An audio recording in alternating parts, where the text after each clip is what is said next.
Dance baby ময়না টেঙ্গারে টেঙ্গারে টেঙ্গারে Tenga dance baby ময়না তুই পয়সা পাবি রে এমন ক্রেজি লাভার তুই আর পাবি না রে আহা। ইন্ডাস্ট্রি তো শেষই, আমি যা টিউশন নেওয়ার নিতেছি বাকিটা যা টিউশন নিতে পারি। যে বেতন দেওয়ার সময় আসলে এই মালিক পক্ষ বলে খালি লস আর লস, কোন ভাইরাল আমারও ধরবে আর আমি আপনাদেরকে ধুয়ে দিব আল্লাহ জানে। হিরো আলমকে আমি ঢাকা 17-তে দাঁড় করিয়েছি। আলমের এখন দেখবেন কন্টেন্টগুলো একটু মানসম্মত হয়েছে। আমার অনন্ত জলিলের ছবির যেটা ফেমাস গান সেটা আমি গাই, আইটেম সংটা সেটা গাই আমি। 9 অক্টেন হাই 9 সিএনজি 9 ডিজেল শোনো এ বাবুজি 100% খাঁটি পেট্রোল হলে জ্বালবো আমি প্রেমের আগুন হেলে দুলে। আরে নাচবে কে রে বাঁচবে কে রে তাও জানি না রে, আরে নাচ নাচ। ওয়েলকাম টু ছবির গান।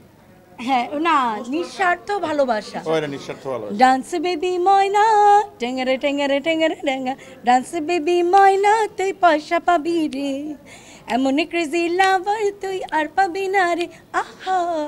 এটা ছিল আমার আইটেম সং। আমাকে আমার হাজব্যান্ড প্রথম সঙ্গীত পরিচালক হিসেবেও ব্রেক দিয়েছে, সামনে আসছে সেই ছবি এবং তার অনুপ্রেরণায় আমি প্রথম সঙ্গীত পরিচালক হিসেবে ফিল্মে আবির্ভাব হচ্ছি। না, সেটা টাকা বাঁচানোর জন্য না, তার কথা হচ্ছে সে যেমন ঘরে হচ্ছে সে হাজব্যান্ড, কিন্তু বাইরে সে বিশুদ্ধ একজন ডিরেক্টর।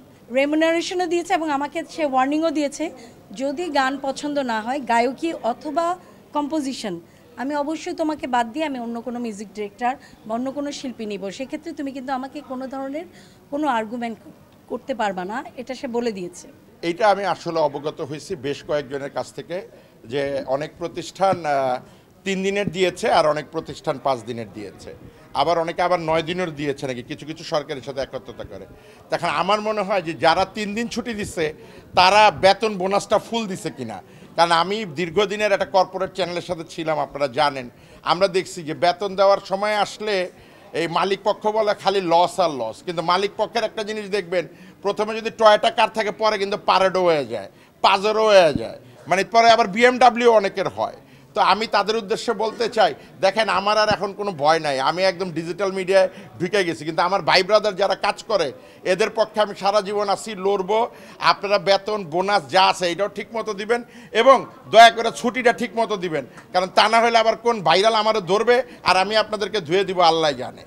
হিরো আলমকে আমি ঢাকা 17-তে দাঁড় করিয়েছি, আপনারা জানেন যে ওইটার চেয়ারম্যান আমি ছিলাম, এবং অনেকেই আবার বলে যে আমি ওর উপদেষ্টা, কিন্তু আসলে মূলত ওকে আমি অত্যন্ত স্নেহ করি, কারণ আমি অত্যন্ত স্নেহ ওকেও নাই। যে আপনারা যারা কন্টেন্ট ক্রিয়েটর আছেন, বিভিন্ন টেলিভিশন চ্যানেলের প্রতিনিধি আছেন, আমি তো আসলে সেই জায়গাটা থেকে উঠে আসছি, আমার শেকড়টা কিন্তু টেলিভিশন এবং আপনাদের সাংবাদিকতা করেই। আমি আগে প্রিন্টিং মিডিয়াতে ছিলাম কিন্তু হয়তো পেশা হিসেবে নেইনি, তাই আমার একটা মন প্রাণ কিন্তু এইখানেই পইরা থাকে। সেই দৃষ্টিকোণ থেকে ছাত্র আন্দোলনে আলম যোগ দিয়েছে, ছাত্র আন্দোলনের পরে 2-4টা অনাকাঙ্ক্ষিত ঘটনা হয়েছে এবং দেশের পরিস্থিতিটাও এখন এমন অবস্থা যে এই সময় আপনি কি করবেন যদি ভেবেচিন্তে না করেন তাহলে কিন্তু ঝামেলায় পড়বেন। এই জন্য আলমকে আমি একটু বলছি বড় ভাই হিসেবে যে তুমি যাই করো ভেবেচিন্তে করো, এবং আমার মনে হয় আলমের এখন দেখবেন কন্টেন্টগুলো একটু মানসম্মত হয়েছে।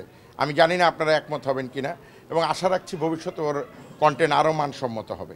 দেখেন আপনি নতুনরা কিভাবে অগ্রাধিকার পাবে, আমি একটা হিরোর নাম বলি, ওর একটু ইন্টারভিউ দেখেছি, যদিও আমি ওকে অত ভালো চিনি না, আরশ খান নাম, এবং মোটামুটি ভালো জনপ্রিয়। আরশ খান বলেছে যে সে প্রচুর স্ট্রাগল করে এই জায়গায় এসেছে, ধরেন 15-20 বছর এরকম, যদি আমার ভুল না হয়ে থাকে।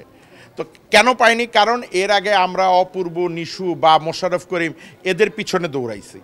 আমাদের ইন্ডাস্ট্রিতে ওই যে আমি বললাম টেলিভিশন চ্যানেলে যারা বিজ্ঞাপন প্রধান থাকেন এবং যারা নাট্য বিভাগের প্রধান থাকেন তারা কিছু নাম বলে দেয়, যখন যে স্টার থাকে তার প্রতি নাম যখন বলে দেয় তখন জুনিয়রটা সুযোগ পাবে কিভাবে, আমরা যারা নির্মাতা সুযোগ দিব কিভাবে। ধরেন আমি একটা মেয়ে নতুন আর ছেলেকে নিয়ে যতটুকু পারলাম ধরেন 80 ভাগ মানসম্মত একটা প্রোডাকশন দিলাম, কিন্তু দেখা গেল আপনি মার্কেটিং বাদ দিয়ে দিলেন আর যিনি প্রিভিউ কমিটি বাদ দিয়ে দিল, তাহলে সেই নাটকটাই তো বাদ। আমার ওই নাটকটা যদি আমার 1 লাখ টাকা খরচ হয় তাহলে তো আমার ওই 1 লাখ টাকাই নষ্ট হয়ে গেল। এই জন্য আসলে নতুনরা আসতে পারছে না।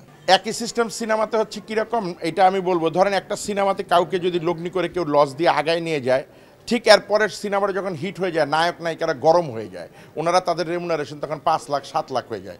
তা আপনি তো আমাকে গ্যারান্টি দিচ্ছেন না, আপনাকে আমি 7 লাখ 15 লাখ 20 লাখ দিয়ে নিয়ে আমার যেই ধরেন 50 লাখ টাকা লগ্নি হচ্ছে সেই টাকাটা ফেরত আসবে। সেই জন্য আমরাও সেই রিস্কটা নিতে চাই না, প্রযোজক বা পরিচালকরা। ওই বলে না যে মানে যেই সাইকেলের 2 চাক্কাই লিক, ওই সাইকেল আর কতটুকু ধাক্কায় নেওয়া যাবে।